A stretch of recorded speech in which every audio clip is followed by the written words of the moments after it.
Before I start telling the story, I have to say that this happened over 3.5 years ago when I was between the ages of 15 and 18. All people in this story have been changed for privacy reasons.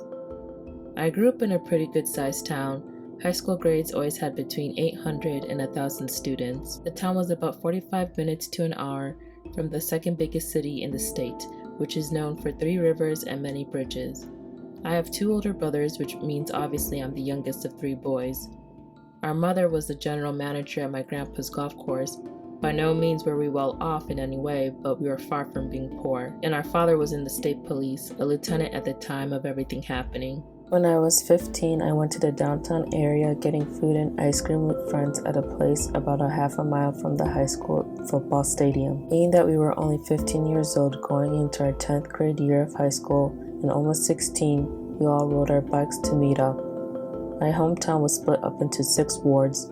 The restaurant was 1 to 2 miles away. I lived in the first ward. As soon as the group and I checked the immediate area, I called my dad knowing that he was home from work, and he flew down to where I was. We all figured he'd be pissed at us, which he wasn't at all. All my friends got on their bikes to go off in different directions towards their own homes to look for the bike. As my dad and I were driving down towards the part of town where we lived, we saw a group of 3, 2 males, 1 female, walking down a side street towards the street we were on, 1.5 miles from the restaurant. The group was pushing my bike as they walked, causing me to snap to attention and say loudly, "They have my bike." My dad stopped immediately and put the car in park on the street. We jumped out, and I laughed inside due to seeing my dad go from usual to cop dad. Well, we had the girl and 1 guy stand at the wall with their faces touching it, and he slammed the guy with the bike to the ground. I grabbed the bike and put it in the bed of the trunk. Since it was only 2 of us against 3, my dad told me to get in the truck so they don't see your face. I said fuck that, and it wasn't until years later that I came to regret that. The cops came and arrested all 3 of them.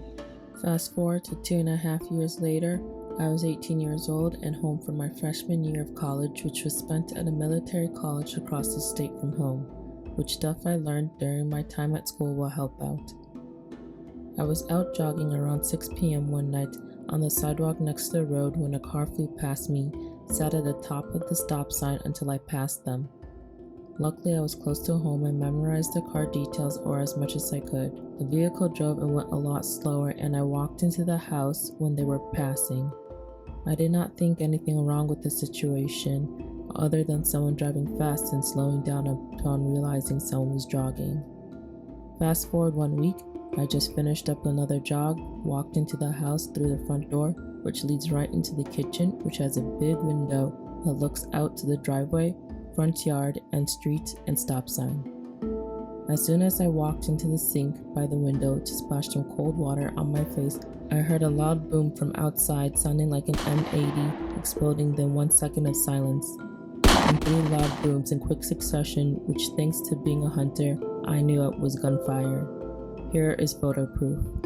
I dropped down, crawled to the floor, grabbed the baseball bat my brothers and I used before, and ran out to the door, even though I knew the bat had 0 chance of winning against a firearm, but I was hoping that I'd surprise them.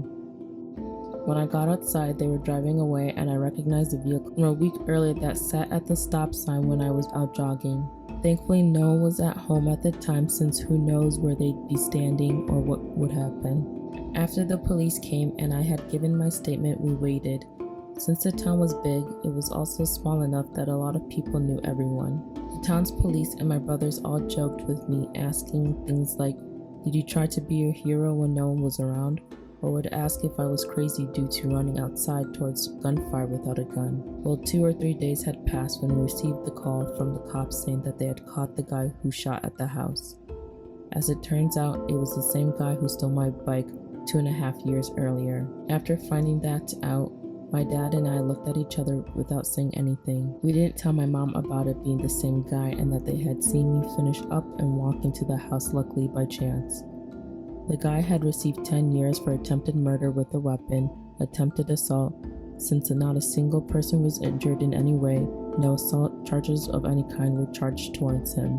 So we went on with our lives, and I became an EMT during college, working on weekends, then finished school. When I was 26 years old, I had stopped by my parents' house when I was in the area. I walked into the kitchen, and on the kitchen table was the town's newspaper, which the front page read something along the lines of "Local woman missing.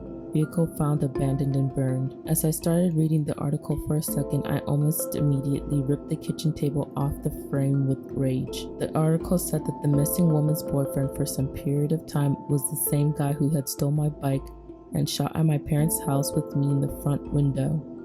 He wasn't arrested or charged with any crime related to the missing woman at that time. I left and went back to my apartment an hour away and made sure I was always carrying a pistol except when I was working in the ambulance.